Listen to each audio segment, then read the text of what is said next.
A team that transcends time and space. It's the DigiGods.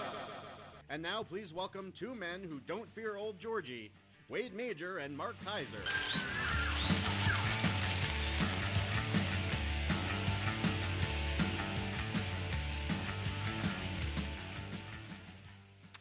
Ooh, old Georgie. Corey, who sent that in? That was sent in by Kevin Lower, and I think that if Cloud Atlas had been as long as that reference, that intro, I'm gonna stick a fork in my eye. It's like Corey's right here goofing with us. Oh, well, anyway. Have you been, well, first of all, Beauty and the Beast is making a just ghastly amount of money. Well, look, I personally am very excited to see the live-action version of a story about a beautiful young girl who falls in love with a talking buffalo. That's certainly been the thing that's been it's an old joke. But honestly, it's the most successful film ever to come out of a gay film festival, isn't it? That's just, you know what, that pisses me off. Because people will see now it's all freighted with meaning. It's just, it's a throwaway shot at the end. Yes, he definitely has a crush on Gaston. Look, the thing is, it would have gone right over the heads of 99% of the people watching it, and certainly all the kids. Had Condon not blown it up with that interview in the UK. It was he blew it. He said something he shouldn't have said. He made it out to be more than it was, and then when he walked it back, now he made everybody in the gay community mad. Yeah. So he kind of pissed everybody off. Anyway. He did piss everybody off because this guy I know, he talked to Josh Gad at the premiere, and Josh Gad had said, Condon really screwed us over. Yeah. I mean, it's not going to hurt the film overall long term. It's everyone still wants to see it, but I mean, it's fine. It's fine. It's fine. Yeah. I mean, I think what bothered me the most, and the movie's completely fine. What bothers me the most is Wade has a sippy cup today with training wheels because before we started recording, I gave him a cup of water and he spilled it all over the table. That's what I do. Which has never happened before. Never happened years before. we've done the show. Yeah. My only issue with the movie, maybe I'm expecting too much from Disney, which is generally a safe company, is that it doesn't really it doesn't transcend the animated film. It is the animated film. That's the problem with it is, and I said this. I was on Film Week with Lael on Friday, and I said that she and I were pretty much in agreement on it that it is too faithful to the animated film. You kind of feel it's too unlike something like Maleficent, which found a different angle, a different approach, and was able to sort of free itself and develop its own identity. This one's just a little bit too beholden to being faithful to the original and emulating shots and lines and specific moments, and you just feel the weight of that. And I kind of wish it had been a little bit more like the Christoph Gans film. That's not going to happen. Well, they want a bunch of 10-year-old girls in princess outfits. I know. But even still, the Christoph Gans film, for those who didn't see it, Christoph Gans, who made Brotherhood of the Wolf many years ago and has pretty much been non-existent since. It's amazing. The guy's extremely talented. He did a version of Beauty and the Beast, a French language Beauty and the Beast last year, the first French language one since Cocteau, believe it or not. And Léa Seydoux is fantastic as Belle. But Vincent Cassel is not so great as the Beast, unfortunately. But nonetheless, as soulless as that film is, it has everything that this one doesn't, which is costumes and art direction and CGI, and all of that stuff is really through the roof in that film. I just wish they could have gotten that kind of, liberated themselves a little bit to explore that more. But whatever. Too much at stake. Too much at stake. So what I said on the radio was, it's not the film it could be, it's not the film it should be, but it's the film Disney needs it to be. And I think most people will thoroughly enjoy it. I do. Yeah. Have you been watching Iron Fist? No. Did you? Let me ask you this. I've never watched any of those Netflix superhero shows. Never seen Daredevil? Nope. Never seen Jessica Jones? Yeah, keep going. The answer will be no. Never seen Luke Cage? No. Have you ever seen Netflix? Yes, I have Netflix. I have Netflix. I love Netflix. Right, okay. But here's the thing: is that with Netflix, I tend to just get the DVDs because there's so many classic movies I want to watch or rewatch that Netflix has everything. But when it comes to streaming, as Netflix wants this to be, it's really just their original shows because the movies they stream are not great. No. Yes, I can watch 17 Family Guys in a row, which of course to me is like heaven. But what were you about to say about the Netflix shows? No, well, I was going to say, it's interesting. I mean, I started off liking it, and then I started to really like it, and then it kind of started to really deteriorate. It's gotten really bad reviews, which I find odd because it's not a bad show. But I do feel the weight of them wanting to sort of let's get it over with and let's get on to the Defenders miniseries. Well, at some point, they had to have a stinker. Not every single solitary Netflix show is going to be good. But you do feel like that they already know the story they want to tell in the Defenders. They're going to dovetail from where it left off in Daredevil 2 into that. They're going to dovetail from where Luke Cage and Jessica Jones left off, and they have intertwined. He's a big figure in her show, so it's almost like we've had a season and a half of Luke Cage. We should have had about 2.5 seasons of Luke Cage, but it just does feel like they just want to get on to the Defenders. So everything in Iron Fist just feels kind of herky jerky. At this point, I'm only halfway through, but we'll see. At the end, he dies.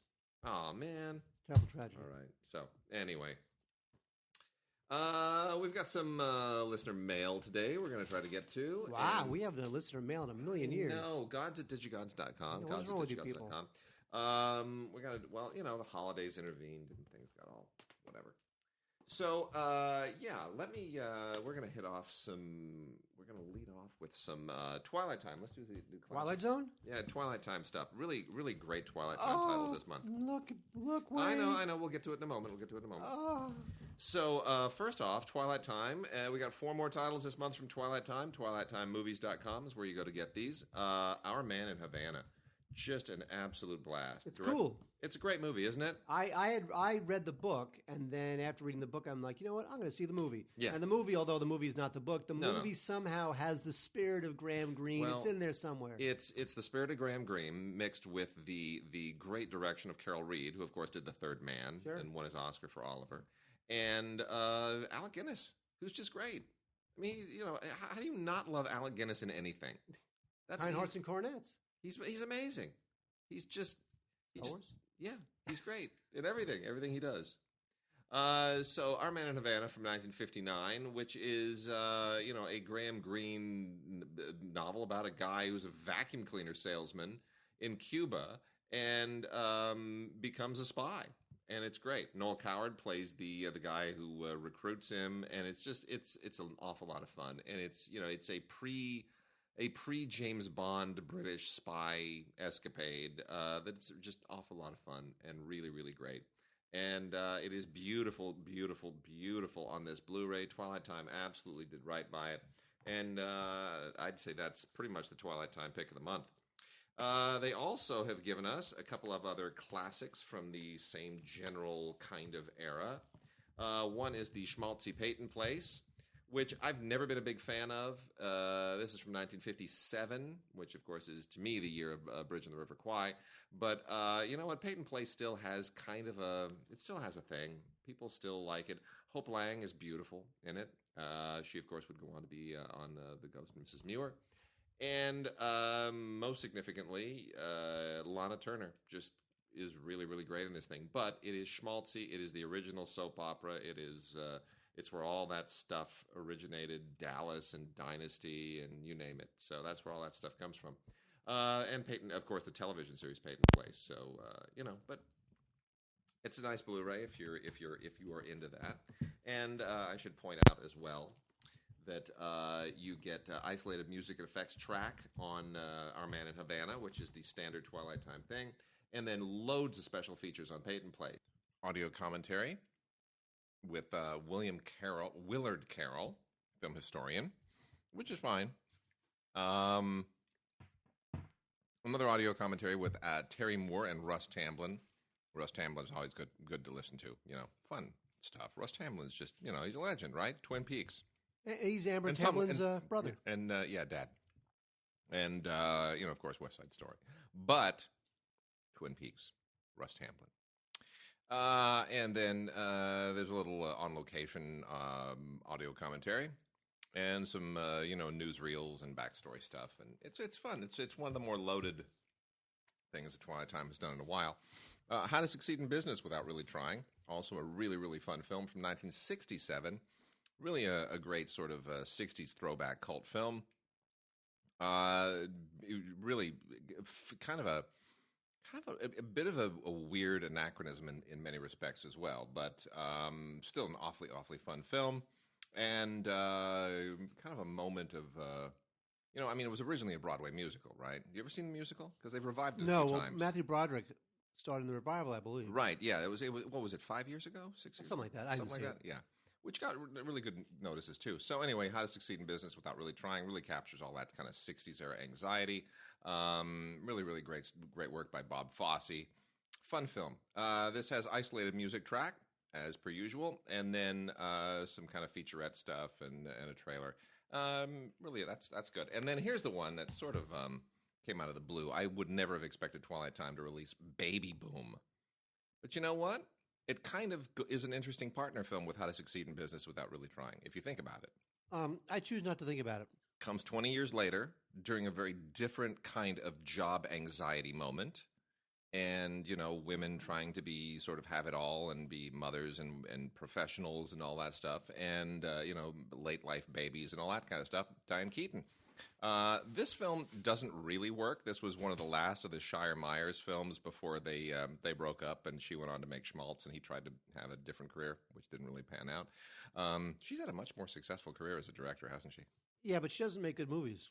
I've liked a couple of them. What was that horrible Jack Nicholson thing she made? Yeah, but for example, like the Alec Baldwin Meryl Streep thing, that I thought was fun.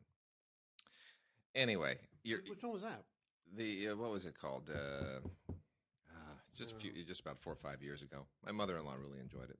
Anyway, Sam Shepard, fantastic, great score by Bill Conti, which you get in an isolated effects track as well. And Julie Kirgo and Nick Redman do typically wonderful work on the audio commentary. And you know what? It's funny, it's complicated? That's it. It's complicated. Well, she directed The Intern. Yeah, and The Intern was good, too. No, it was. Yeah, it was. There's no way. It is. It's a fun With film. De Niro and Anne Hathaway? It's only got one bad moment where they, the whole break-in shtick, which was really just way too farcical. But anyway, Baby Boom, it ages well. I'm shocked at how sort of relevant it still seems, maybe even more so now. So anyway, that's all good stuff from Twilight Time. It's good month from Twilight Time. Great stuff. Good month for Criterion. What do we got? Well, we got two. We got one is one of my all-time favorite films, and then the other one is also a terrific film. This is Multiple Maniacs. This is John Waters' second film, and if you know John Waters, you know what you're getting into when Lady Divine's cavalcaded perversion rolls into town. This is. I was just thinking, it probably took it cost much more to restore this film than it cost to make it. Because John Waters films, if you're familiar with them, are just super low budget, high contrast, cheap black and white, trash looking films. But that's John Waters, and he has been operating out of Baltimore for decades, and he is a great personality and a great guy and a great wit. Sometimes I think that the idea of a John Waters film is better than actually sitting through a John Waters film. But Multiple Maniacs is absolutely bonkers. And you will see people here doing some crazy stuff. Not as crazy as Divine eating dog poop. Yeah. There's nothing as crazy as that. But Multiple Maniacs, this was the special edition was overseen by Waters himself. And we have, it's a new 4K, which is funny to take a $1.98 black and white film and run it through 4K. Because you're not going to get much more out of that stock. Audio commentary, new one featuring Waters, new interviews with some of the crew, and it's great. Multiple Maniacs is just terrific.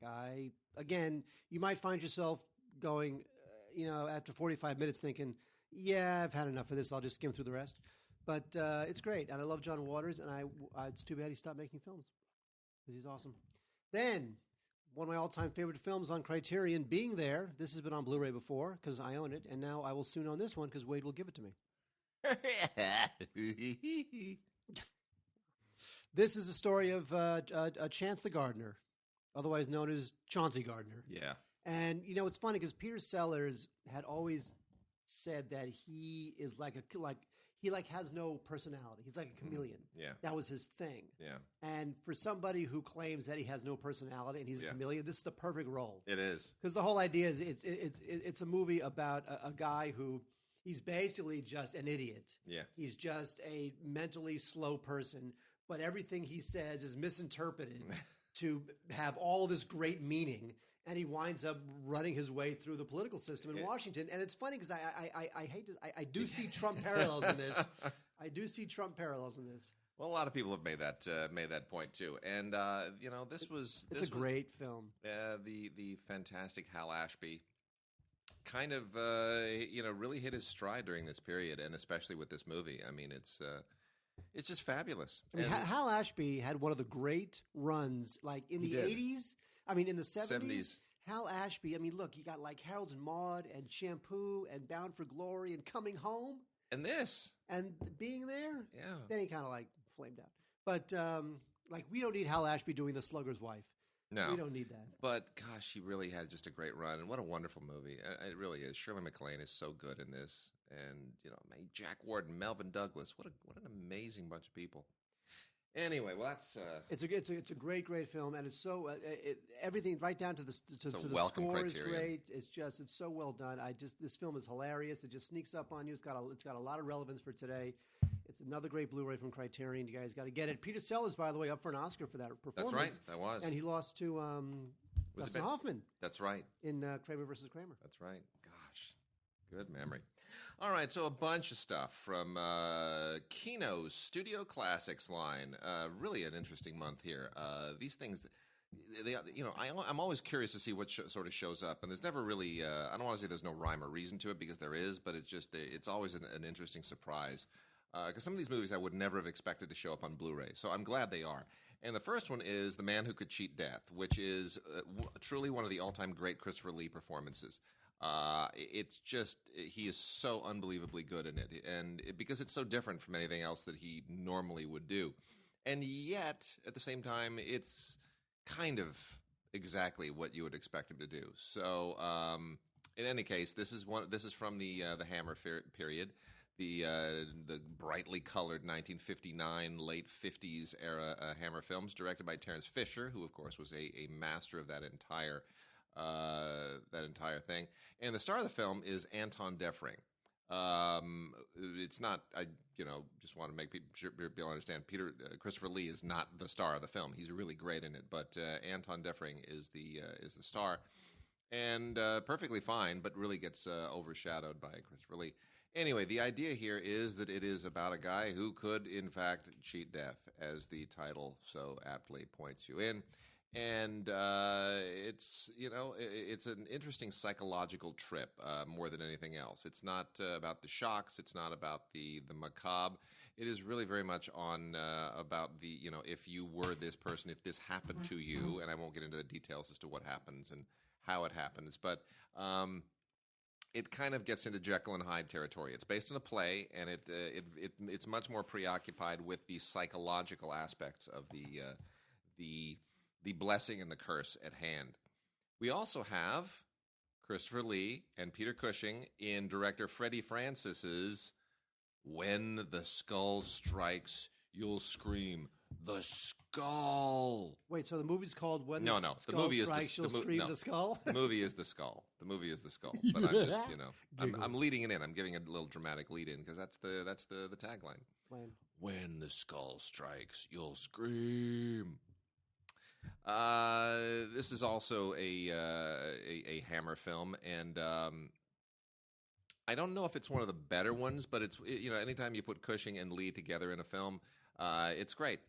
And this is based on a short story by Robert Bloch, who not only wrote Psycho, but wrote Wolf in the Fold, the Star Trek episode. What? The Jack the Ripper Star Trek episode. What? Yeah. So, people often forget that. The guy who wrote Psycho wrote a Star Trek episode. You realize that? That's cool. Yeah. So, anyway, this is all about people who collect kind of occult items, and the issue here is that one of those items is the skull of the Marquis de Sade, and there are things that are attached to the skull that happen. And in any case, Freddie Francis directed a lot of these kinds of films. He, of course, is better known as a great cinematographer of movies like The Elephant Man. But really just great work here. And, the movie's chilling, and it's got a great supporting cast, including Patrick McGee, who showed up in a lot of Kubrick films. So that is the skull of the Marquis de Sade. And we also have, kind of in the same general vein, we got a lot of really creepy ones here. Chamber of Horrors, which is directed by Norman Lee, another very capable director who directed a lot of this kind of stuff. This is not a Hammer film. This is more in the noir tradition, 1940. And it is actually still really, really effective. This is based on the novel The Door with Seven Locks by Edgar Wallace, which I am not familiar with, but Edgar Wallace apparently is the guy who also wrote King Kong, the original King Kong. Did he write an episode of Star Trek? No, he did not. Did not write an episode of Star Trek. But anyway, it's it's a haunted house kind of story, and it's very effectively done. I think this would probably be a good one for somebody to remake at some point. We also have Bela Lugosi in Invisible Ghost. I am a huge fan of Bela Lugosi's non-Dracula stuff, and this is from 1941, so Bela Lugosi is starting to look an awful lot like Martin Landau at this point. But anyway, Joseph H. Lewis directed this with his usual noirish aplomb, and Bela Lugosi overacts to the nth degree, but that's what he does. And, it's all very kind of M-like and Fritz Lang-ish and Fritz Lang-inspired, but it's a good little chiller, good little black and white chiller. Orson Welles in Compulsion, directed by Richard Fleischer. This is from 1959. Orson Welles is starting to get fat here, very fat. This is from his bloating period. Speaking of bloating period, Other Side of the Wind. I know, right? Crazy. Holy cow! Well done, Netflix. I know. I'm very happy. That's gonna get them a lot of deposits in the favor bank. Yeah, in Hollywood. It sure will. Yeah. Bogdanovich is on board. You know, Frank Marshall was the production manager on that movie. Was he really? Yes, and he's come back to help restore it. Holy and Bogdanovich was in it. I had no. Frank Marshall was a production manager. Isn't that crazy? Oh, that's wild. Wow. Well, anyway, for those who don't know, Compulsion is based on the 1924 trial, Leopold and Loeb, which has its own sort of historical cultish currency. I won't get into giving you the whole Leopold and Loeb thing, but it's very much one of those moments that sort of leads into the global chaos of the 1930s, and this is really kind of a showcase for the actors involved. Dean Stockwell, E.G. Marshall, Orson Welles, everybody is just really, really chewing the scenery here, but in a very, very good way. Film historian Tim Lucas does the audio commentary, kind of positions everything in a very, very intelligent way, gives you all the backdrop that you need, and it's beautifully shot. Richard Fleischer does great work. It's a really rock-solid 50s-era studio film. And then the last two, we start with another rock-solid studio film, A Game of Death, directed by Robert Wise, from 1945, as he was still being kind of a genre guy, just before he was able to really launch himself into more top-tier flight stuff. He was coming out of being an editor. Robert Wise edited Citizen Kane. So this is the beginning of his career as a director, and he's cutting his teeth, and eventually he will become the guy who makes, West Side Story and The Sound of Music. And Star Trek: The Motion Picture. But otherwise, this is a... Andromeda Strain, too. That's right. But otherwise, this is a pretty straightforward adaptation of The Most Dangerous Game, one of about 1 billion of them that have been done in the movies. And I always think, my favorite, and I've said this before on this podcast, my favorite adaptation of The Most Dangerous Game is when Rory Calhoun hunts Gilligan on Gilligan's Island. I still think that's the best adaptation. It was brutal. But this one is good. That obviously, the Gilligan, that was an emotional ringer. It was. It was. You need time to come down from that. You do. You really do. It was. It just kind of put me over the top. And then completely from another end of things, this is not necessarily Studio Classics, but this is also from Kino this month, and a really, really welcome release. A Great Wall. Directed by Peter Wang and produced by Shirley Sun. This is one of the first. This was the first American film shot in China. That is its distinction. But there is something, in this moment when everybody kind of talks about diversity, which I think is becoming a little bit too much of a cliche. But it remains an unfortunate fact that Asian actors in Hollywood really, really just are on the bottom of the totem and have a very, very hard time getting work. And very hard time with consistency of work. So this film from 1986 is really kind of a groundbreaker, and it remains a groundbreaker today. It was popular, across the independent film landscape, and deservedly so. It's basically about a guy who is working as a computer programmer at a moment when that's not even really quite a thing, and doesn't get a job, so he moves to Beijing, at the time still called Peking, to live with his sister. And it's just really, really smart and funny and sensitive, and all the cultural stuff that they throw in here, it just feels absolutely honest and heartfelt, and it's a wonderful film. It's a really, really wonderful film. 30 years later, it still feels absolutely authentic, and it resonates. So I'll highly, highly recommend A Great Wall from 1986. Great film. Well done, Peter Wang. Wade, how are you? I'm good. Firestarter. Now, Firestarter, here's the thing with Firestarter. When I was one of the touchstones for the Netflix show Stranger Things. Yes, that's true. Very much so. There's actually a lot of movies that were the touchstones for Stranger Things, and a lot of them came from the 80s, like Poltergeist and Red Dawn, and Firestarter is one of them. Maybe even Scanners, Nightmare on Elm Street, like all these 80s films. And The Thing was a great film. I'm sorry, The Thing is awesome. But they're all these like mid-budgeted films that a very, very young Mark thought was really cool, but then if you watch them stay, they're pretty stupid. And Firestarter is one of them. And it's based on a Stephen King book, because most films are based on a Stephen King book, especially during that time. And it's now out on a terrific new collector's edition Blu-ray from the good people at Screen Factory. They dug up Mark Lester, who's still around. He directed the film. He provides a new audio commentary and is seen in interviews. And I think this is more of a nostalgia piece than anything else, because really, when you think of thrillers, right? You can see George C. Scott starring in a thriller, right? And George C. Scott is in this film. Sure. But when I think of thrillers, you know who I don't think of? Art Carney. Art Carney's in this film.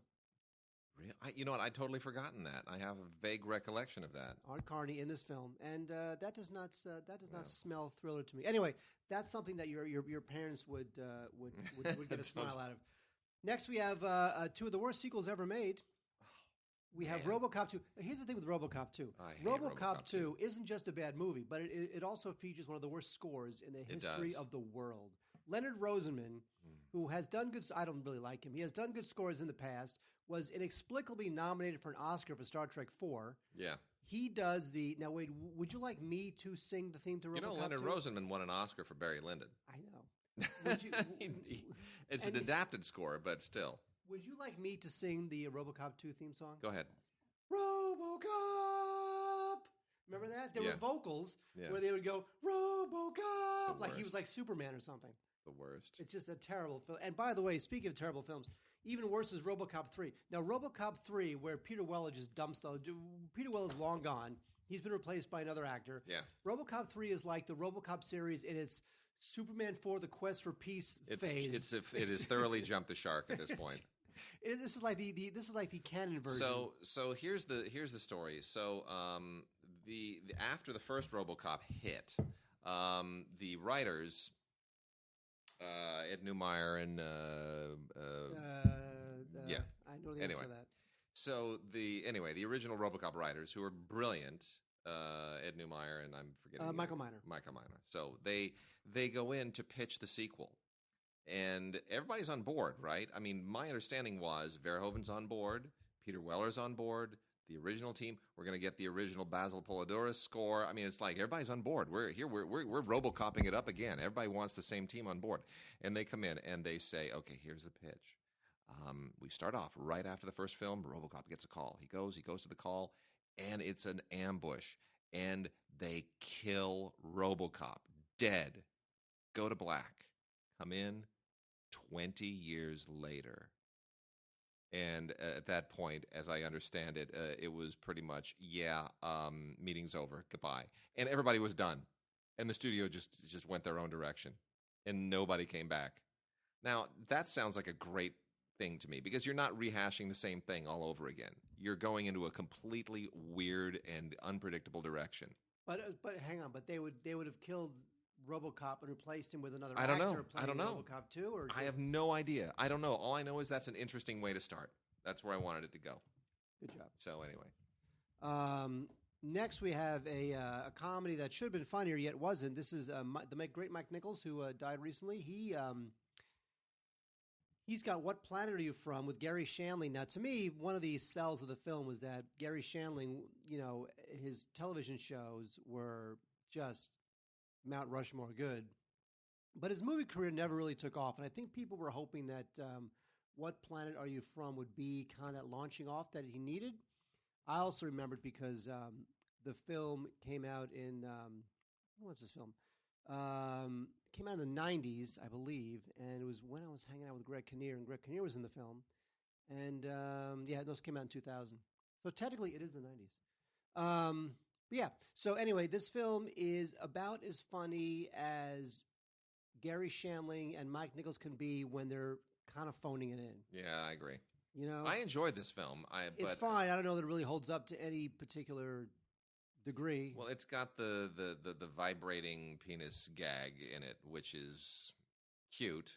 But that was sort of that was the thing that it had going at the time. See, I here's the thing: if you're doing a movie about a guy like a guy who comes from like this planet of all men who has to save his planet by procreating, I can see like Woody Allen, in his funny years, almost taking one of the vignettes of everything you always want to know about sex and turning it into this film. Yeah, I could see that being hilarious.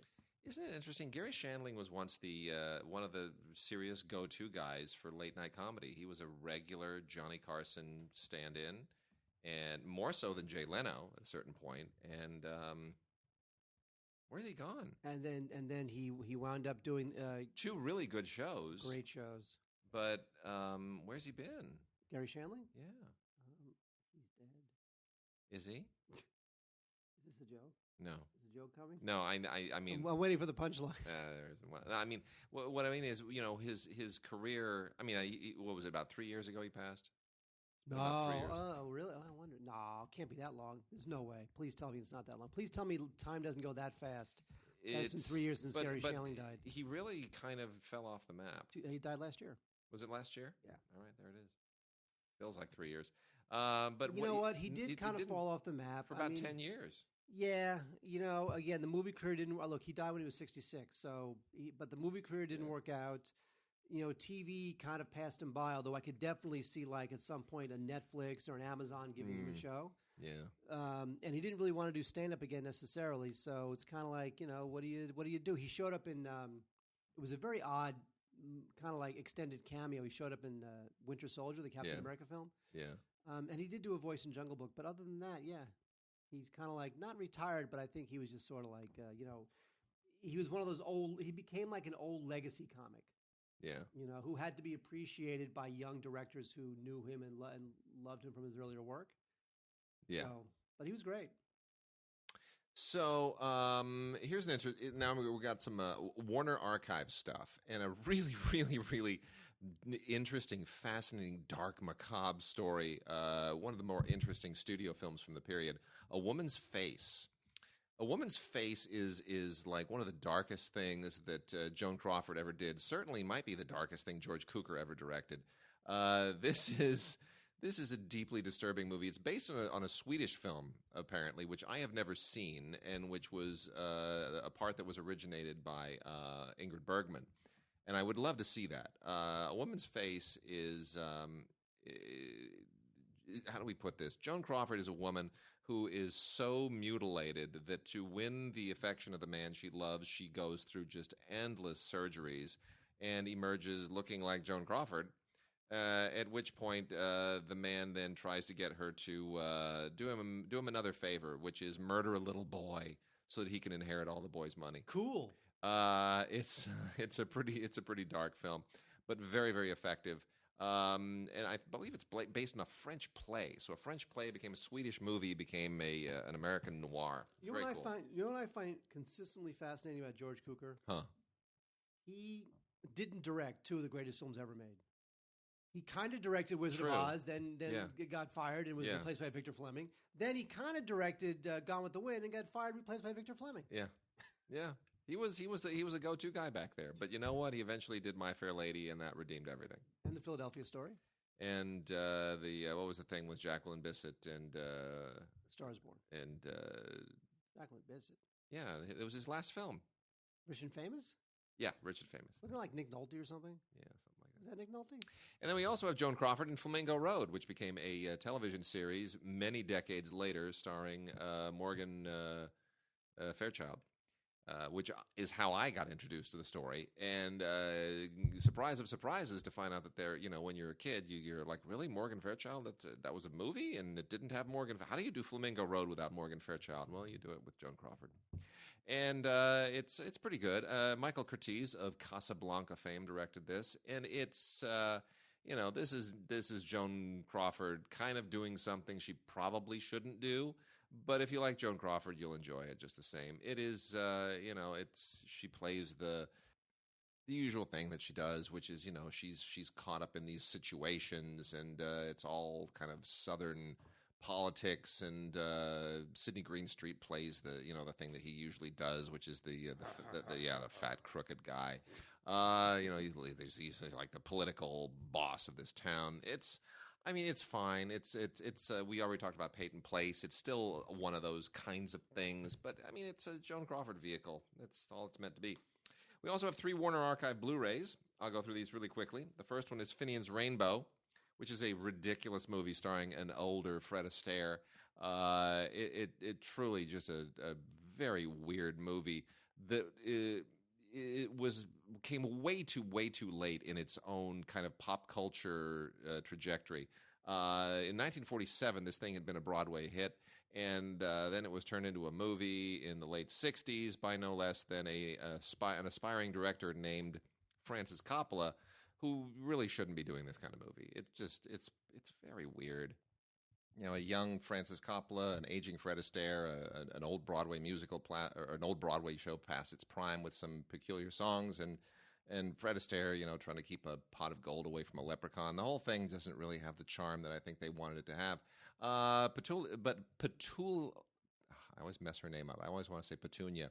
Petula Clark is lovely. That's one thing I will say about this. And Coppola, of course, would go on to be the guy that co-wrote Patton and then did, Godfather 1 and 2 and Conversation and Apocalypse Now, and thank goodness he redeemed himself. Blake Edwards, who had a great career for a long time, made S.O.B. As a kind of, in the early 80s, as kind of his stab at Hollywood. I watched this, and I'm just not sure it really holds up. A lot of this just really, really is evocative of Hollywood in the 1980s. Mark, I don't know. Have you watched S.O.B. again lately? I just remember S.O.B. as being this out there crazy comedy where, like, Julie Andrews at the end, who's married to Blake Edwards, flips out and shows her boobs. And, like, that was the big, oh, my God, I cannot believe that Mary Poppins is doing that. This is just outrageous comedy that's at its most cover your eyes. Yeah, that's sort of that's kind of all really the movie has to offer. It's really all it has to offer. It's Richard Mulligan plays a film director with a spotty career, and you sort of pull in all of the usual Hollywood tropes and surround him with this chaos, and it's really supposed to be a big stab in the heart to Hollywood. But honestly, watching it again, I just kind of feel like it belongs in its period. It doesn't really transcend the 80s. Well, it doesn't have much to say about It doesn't. Today. No, it doesn't. The issue. It feels a little anachronistic, funny. Yeah. Like some of the individual lines are cute, and the energy is fun. It's Blake Edwards, so there'll be a lot of energy. Yeah. But it's funny how like the energy of a film like that compares to the energy of a film today. Like nowadays, when you watch like even a movie that's as fast cut as like Airplane or whatever, as funny as Airplane is and will always be, even that seems slow by today's standards. Here's a Warner Archive Blu-ray that I thought was really a lot of fun. The old Val Guest exploitation classic, When Dinosaurs Ruled the Earth. The first thing I love about this is the artwork, the cover artwork. You know why? Because it looks like the Barbarella. Well, that's it. They all had. So I mean, basically, it's the exact same artwork from A Million Years BC, the Raquel Welch film. It's pretty much the exact same artwork, same pose, the whole thing. So that was a thing at the time. But Val Guest is always good for a blast. And these are, this is the follow up to 1 Million Years BC from Hammer, and it is kind of doing sort of kind of the same thing a little bit, I guess. The Victoria Vetri is the star. Never heard of her before. Haven't heard of her since. And it's kind of more the same, but it's kitschy and it's fun and it's very much of its era. And here's the interesting thing. Do you know who wrote the story, the original story that this is based on? I believe Ernest Hemingway. I'll give you a hint. There's a Spielberg movie based on his writing as well. There's a Spielberg movie based on his writing? Oscar Schindler? He made a list. J.G. Ballard. Oh, I would never. I know. That's deep in the canon right there. Isn't that? How about that? Crazy. How about that? Crazy things. This is Bob Hope. This is that 9/11. How about that? This is Bob Hope. All righty. Let me blow through these real quickly. I got some olive titles here. Oh, Wade, why'd you have to give me this one today? I know, Come because on. it's sad, right? I know. It well, is sad. Yeah, the timing of that release it could not have been worse. So we got a bunch of great stuff from Olive too. Olive has just some really, really interesting stuff that you would never have thought would ever wind up on Blu-ray, and it's all really good. Mark talked about Art Carney earlier. This is more of an Art Carney movie. One Ton Ton, the dog who saved Hollywood. The dog who saved Hollywood. You awesome. love this. This is a very funny film. This is a really, really, really funny film from 1975. I had thought this was completely forgotten. I actually saw this as a kid, and I really thoroughly enjoyed it. Directed by Michael Winner. Come on, it's such a 70s thing. Wait, Michael, so you're saying that Michael Winner, the guy who directed Death Wish? Yeah, exactly. Also directed One Ton Ton. He directed One Ton Hollywood? Ton, the dog who saved Hollywood. This is all about the cast, to be honest. This is just all about people who show up in this movie who are all absolutely riotously wonderful and funny, especially Phil Silvers, who just can do no wrong. A young Terry Garr from her Young Frankenstein era. Bruce Dern, Art Carney, Madeline Kahn, Ron Liebman, who I always thoroughly enjoy. And most importantly, you know who wrote the score for this thing? Oh, I believe it was Tchaikovsky. Neil Hefti. Batman. Right. Come on. It's great. Sweet. Yeah. Tons of other great comedies in here, too. I mean, everybody from Ricardo Montalban to Zsa Zsa Gabor and Sid Charisse. I mean, the cameos are just through the roof, and it's so much fun. You really, really have a lot. Look, it's about it takes place in the silent era, and it's about a dog who saved Hollywood. Come on. It's fantastic. It's really a lot of fun. This is back when, they were making Benji movies, and Lassie was still in the mix. And yeah, but it's also kind of from the Cannonball Run moment where you have to pile as many people as you possibly can into a movie. It's great. Really fascinating blast from the early days of the sound era is The Cardinal from 1936.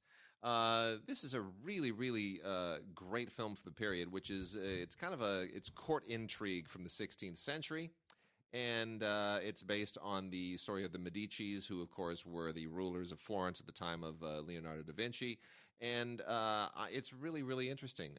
Directed by Sinclair Hill, a director I am completely unfamiliar with, but this is a nice little resurrection and great discovery. So that's a cool little black and white gem. We also have Phaedra, starring with a great performance by Anthony Perkins, directed by Jules Dassin, who of course does, or Dassin, did lots of great films. Pocket? This is very much in the early '60s vein.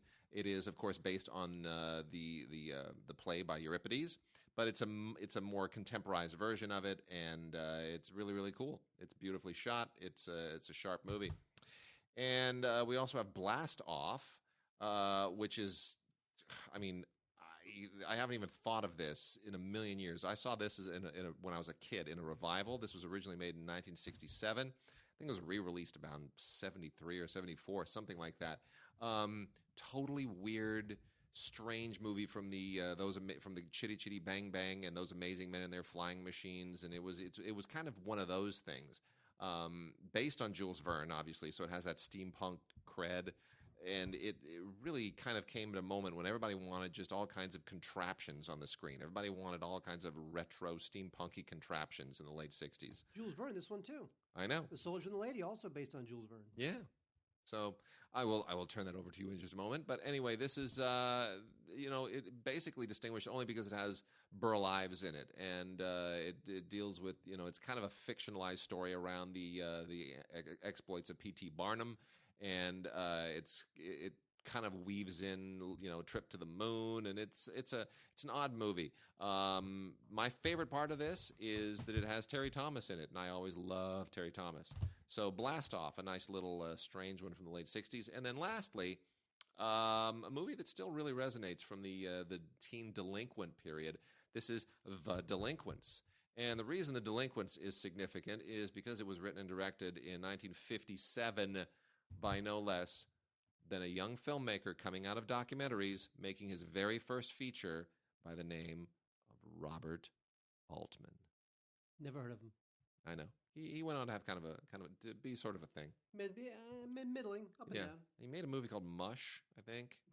And then he made another one called... It said I remember the theme song. It was called When Killing Yourself Hurts a Lot. Yeah, and he made a movie called Knoxville, I think, right? Remember that. Yeah. Anyway, to be honest, it's not a really good movie, but it's an interesting film, and it's significant because it's Altman doing his first narrative feature after a lot of industrials and documentaries, and he did tons of industrials. Anyway, he's got a thing. He's really kind of flexing his muscles, and it's a little bit like watching Fear and Desire, with Kubrick. It's not a guy fully in command of his faculties and his skills, but you're getting there. So The Delinquents on Blu-ray, Robert Altman's first film. Bravo, Olive. Thank you for digging that one up. Well, thank you, Roz. Anyway, When Comedy Was King is it's on DVD. It's an old documentary from 1960. And I like this. This is good. I have a definite soft spot for silent comedy. Big fan of Buster Keaton, pretty much the big three: Buster Keaton, Charlie Chaplin, and Harold Lloyd. This one is it more about Keystone Cops and Max Sennett and Fatty Arbuckle, Harry Langdon. So they do give some time to lesser known silent comedy stars, so that's kind of a good education. So I like this thing. When Comedy Was King, it's on DVD, not Blu-ray. There's a commentary. There's a couple of silent shorts that they threw in there, which is a nice thing. So if you're into silent comedy, you can't do much better than When Comedy Was King from 1960. Also, Wade mentioned Jules Verne. We also have from Jules Verne, The Soldier and the Lady. This is a film from 1937. This is an American film, although it's all about how this guy who's a courier to the Tsar. He has to deliver information to Russian troops on the front in Siberia. So this is something where you've got to either be a huge Jules Verne fan or a huge Ward Bond fan to really pick this up. This is like deep catalog stuff. Although I'm glad that this is being resurrected, if nothing else for historical purposes. Also, we talked earlier how sad we were of the timing that Go Johnny Go would be released on DVD finally. A terrifically fun film who has on its cover and also in the film is Chuck Berry. Chuck Berry, as you listen to this, Chuck Berry died a couple days ago. He is one of the sad creators of rock and roll. He died at age 90. And, Good long life. He was supposed to release his first album in like 30 years this year. Oh, really? Yeah. They'll release it. Oh, they'll definitely release it. Oh, man, that'll do well. So, Chuck Berry was such an influence in the early days of rock and roll. And all these guys like Chuck Berry, they were the ones who inspired the Rolling Stones. Ask your parents. They inspired in fact, the Rolling Stones released a statement. As a band and individually, they all released statements when Chuck Berry died a couple of days ago. Anyway, Go, Johnny, Go is a rock and roll film, stars Alan Freed. If you don't know Alan Freed, he was a disc jockey and a great disc jockey. In fact, if you've ever seen the terrific film American Hot Wax, that is based on the life of Alan Freed.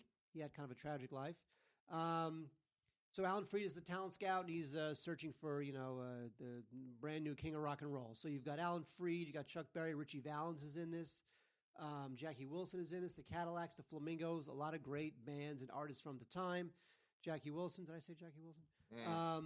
So Go, Johnny, Go is not only a great piece of history with Alan Freed, one of the great DJs of all time. Also, it features Richie Valens and also Chuck Berry, and it's a great tribute to the talent of Mr. Berry. So definitely check out, if you can. It's on DVD, Go, Johnny, Go. A lot of great music, and it's a good film.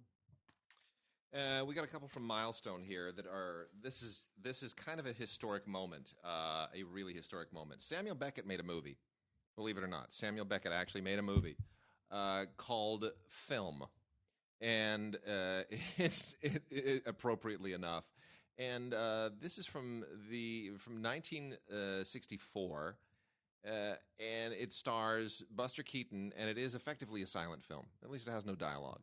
And it is a strange, weird, typically Beckettian, very Buster Keaton-y.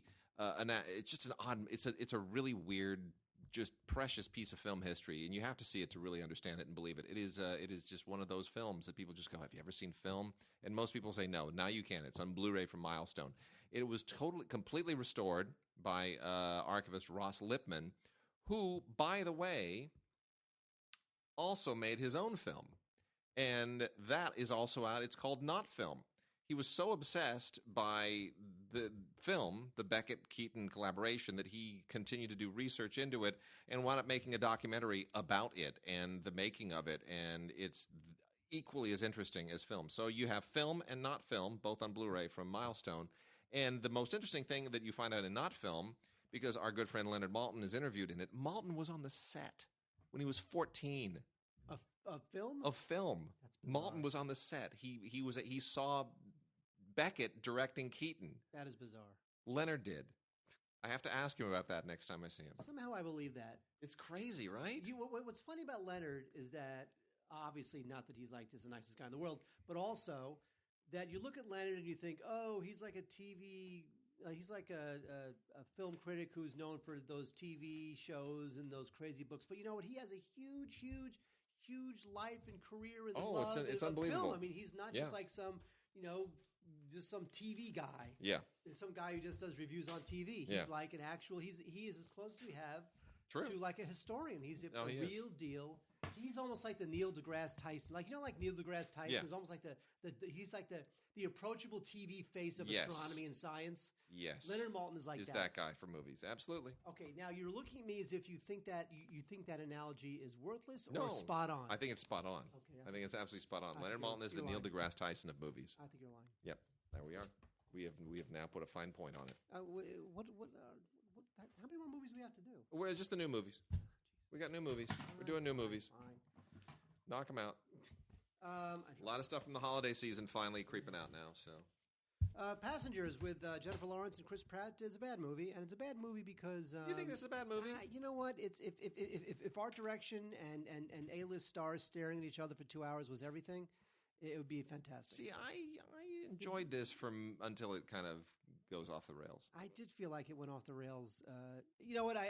The setup is fine. Yeah. You know. When he turns into a caveman and starts walking around the whole ship naked, that's when I just thought, I'm sorry, even if you were the only person in space for years and years and years, take care of yourself, man. Hygiene still matters. No, you saw the end of Sunshine, the Danny Boyle film Sunshine, which by the way I defend. Yeah, I like that film. I know.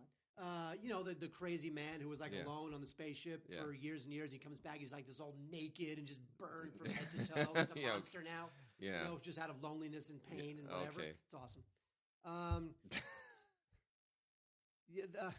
It's a nice Blu-ray. It looks great. There's deleted scenes on it, and they did a thing on the visual effects. It's very, the visuals are terrific. It's got that, that very cool, modern, white aesthetic that you would imagine in futuristic spaceships. Although, really, when you think about it, futuristic spaceships will look like the ship in Alien. They'll look like the Nostromo. They will. It will not look like this film. That's true. But it completely lives and dies on its stars.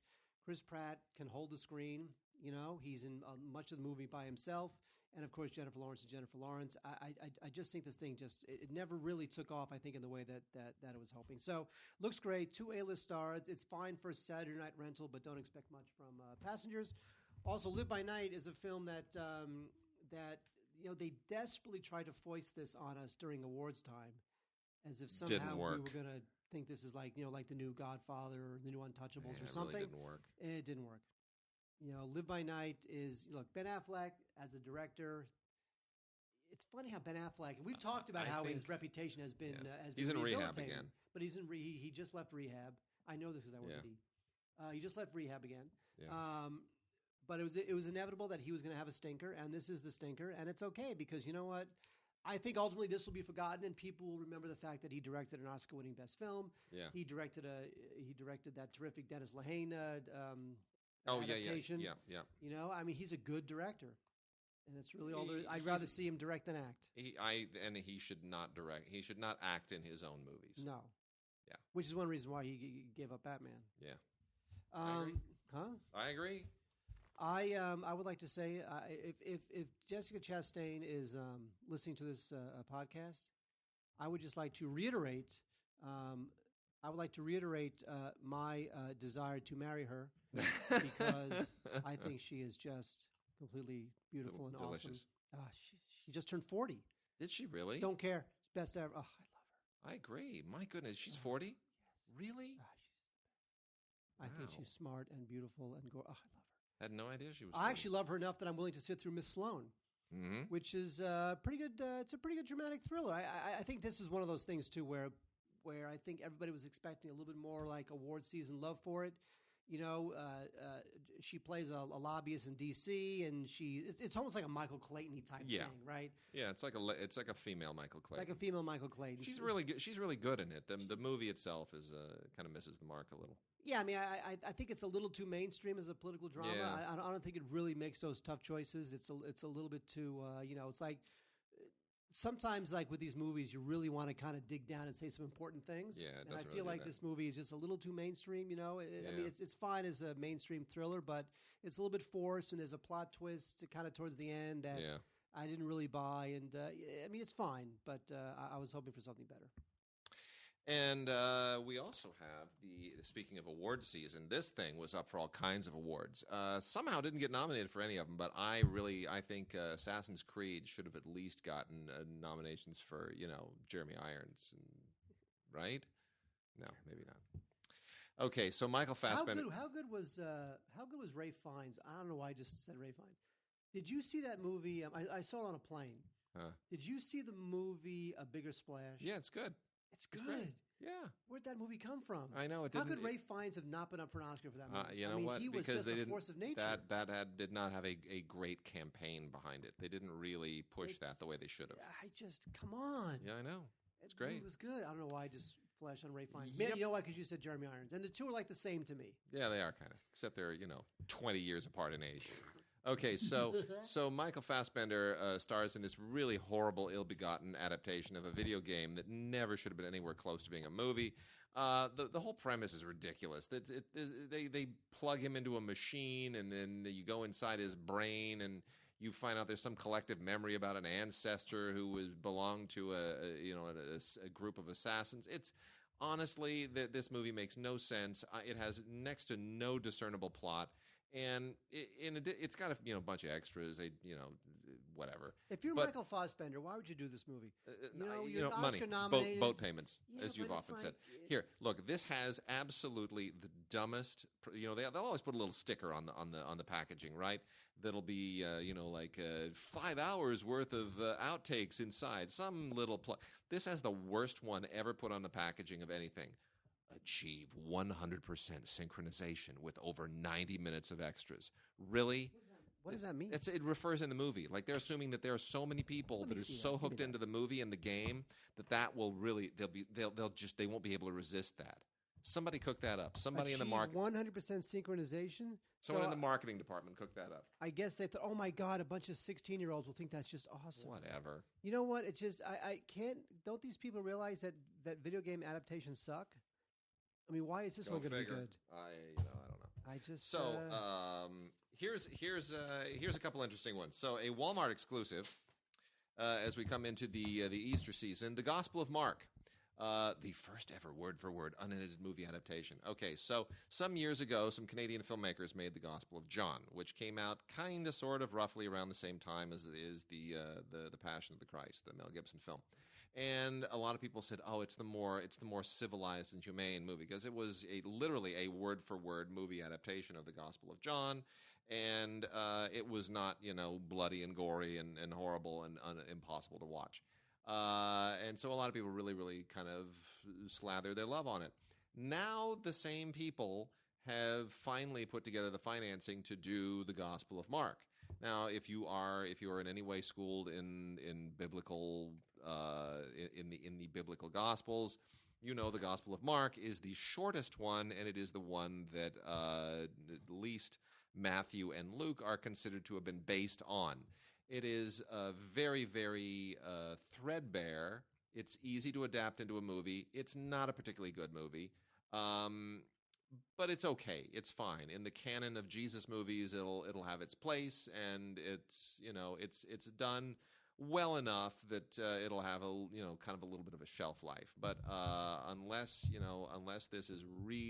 really, really, really feel like the Gospel of John needs a companion film, if you're just a really kind of a closet theologian, it's not. Otherwise, it's not going to be your thing. Or it's for parents who realize that if they want to teach their children about the Gospels and all they want to do is stare at a screen because they're 13 years old, you put the movie on. And there you go. Be like sure. Stealth learning. Sure.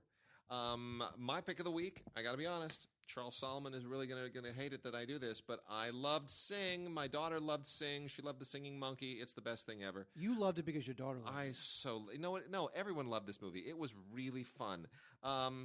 This is out in a 4K version. We got the Blu-ray and the 4K, and the 4K is gorgeous. It is absolutely gorgeous. I would even say it's essential to see this in 4K because it's not a really great piece of animation. It's very, very simple animation. This is from the Illumination people who work with Universal. Illumination, of course, does all the Despicable Me movies and the Minions and all that kind of stuff. So it's sort of in the same vein. You're not watching it because it's great animation. You're watching it because it's really fun and well written. And it is. There's no chase scenes here. This is a very unusual animated film in the sense that it's basically about a singing competition. You've got this porcupine who is down on his luck, and he's a theater impresario, and so he puts on a singing competition as a way of trying to drum up some support for his aging, decrepit theater. And through a weird mistake, he winds up offering more for the prize money than he can possibly afford. And enter all of these different, all these different animals that all have. I mean, it's a world of animals, like in Zootopia. So it's a documentary. All these different animals who all need the money, and they all want to sort of liberate themselves from their dull lives, and it's wonderful. It is absolutely wonderful, especially the pig, voiced by Reese Witherspoon. Just a wonderful, wonderful job. He has like a million little piglet kids, and the gorilla who is trying to have a singing career, even though he comes from a family of criminals. It's great. It's absolutely terrific. I loved everything about this, and I just think it's fun for parents, for kids, everybody. Sing is amazing. The best thing that Illumination has ever done. Special edition, 4K, lots of mini movies on here, behind-the-scenes stuff, character profiles. It's great. There's just nothing wrong with this. You have to own this. You know what? I passed on it. I feel like I didn't want to see it. Oh, it's so much fun. Plus, all those animated films screen like at 10 a.m. It's perfect for me, man. Seriously, that is golden hour. And then just to sort of wrap things up, we've got Always Shine and The Love Witch, from Oscilloscope to Blu-rays. The Love Witch got a shocking amount of love at awards time. Didn't you think so? You know what? I saw the trailer in our group. I saw the trailer for The Love Witch. Yeah. And I thought this thing looks like a piece of garbage. Okay, so first of all, let me be clear. The Love Witch is a very low budget kind of homage to sexploitation and exploitation films from the 60s, early 70s, right? Late 60s, early 70s. It has that vibe to it, and it is very, very effective in that respect. I mean, it is. It's a fun film. I don't know I would give it any awards, but it's a really fun film. Here's the weird thing about this. It's written and directed by Anna Biller. I don't know why. I have no recollection of Anna Biller, and I graduated high school with her, allegedly. I haven't even gone back and looked in the yearbook. So how do you know you graduated high school? Because Mark Sanderson told us this. And we're going to be talking to Mark Sanderson soon, too, because his book is out now. Yes, his great screenwriting. Our friend Mark Sanderson, the screenwriter, high school and film school buddy of mine, he has a book out. Who, by the way, is also in a long-distance relationship. You have to ask him about his long-distance relationship. We will do that. Definitely do that. He and I have something in common. Yes. So, in any case, he said, yeah, Anna Biller. I'm like, I don't know who that is. We're in high school. I don't know. So anyway, I have to go look at the yearbook and see if I can figure out who she is. Anyway, Love Witch is really, really fun. So I do recommend that. And then Always Shine is also worth checking out. This is basically a road trip movie. A couple of people who go from L.A. to Big Sur for a getaway.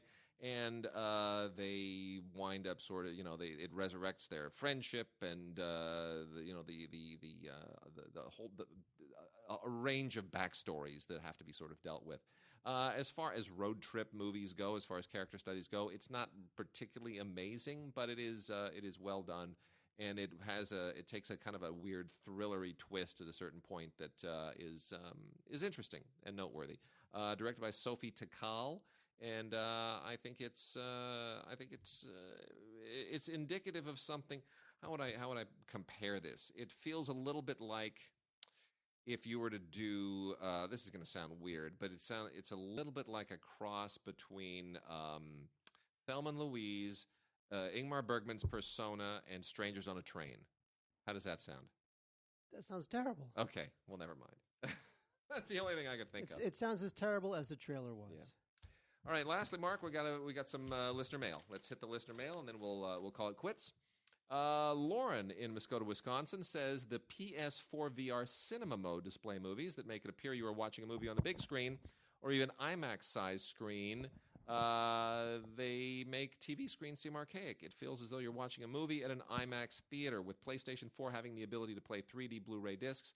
On the PSVR headset, what path do you see VR headsets going when it comes to film watching? Mark, what do you think? VR headsets? Yeah. Can we just watch? Can we just go back and watch movies? Let's just sit in a chair, watch a goddamn movie. That's it. And that's why I don't think they're going to take off, because movies are still a social experience. You want to watch movies with people, and for the most part, I don't think a family is going to sit around the television set with everybody wearing a VR headset. And I don't think you're going to have your friends over and say, "Oh, come on over. I got the new whatever Peter Jackson movie, or the new big tentpole Iron Man, whatever. I got the new movie. Come on over. Let's all wear headsets and watch it." I don't think that's going to happen.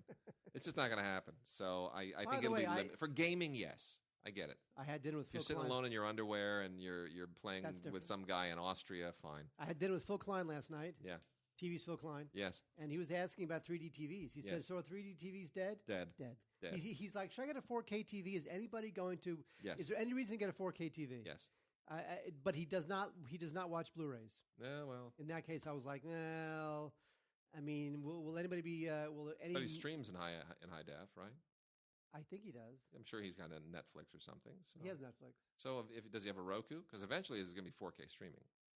That's true. Well, Roku, I told him a lot of stuff on Roku is already 4K. Well, I said to him, look, if TVs are so cheap nowadays that if you want to future-proof your television. Yep. For $50, extra, $100 extra. They're so cheap nowadays. Just get a 4K TV. And then, by the way, I told Phil the story about how I accidentally maced myself. Uh-huh. Did I ever tell you the story about how I accidentally maced myself? Save it for the next show. Okay, fine. And then we got one from Phil. Phil Klein? No, Phil V. And Phil Votter. And Phil says, love the show. I live in Iowa. Wish I could attend the Film Week presentation. This was before the Oscars. He said, please forward this to Tim regarding the baby boom generation. Hey there, Tim. Take heart. I figured a way to put you firmly into the baby boomers and take your mother out of it. The boundaries seem to be blurred at times, but the first definition for me was birth years 1946 to 1964 for the baby boom generation. I am firmly embedded in the middle. So regardless of the boundary definition, I am a baby boomer.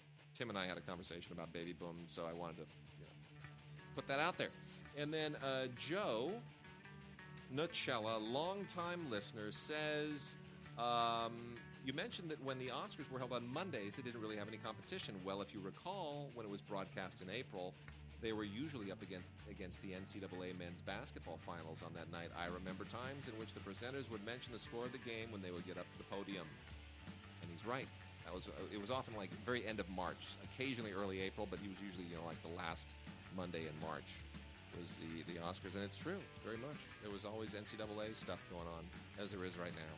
Don't care. Although UCLA won or lost, or they won. Something. They won. They're headed for, if they win their next one, they're headed for a matchup with Kentucky, which would be pretty awesome, right? Wow, don't care. Okay, fine.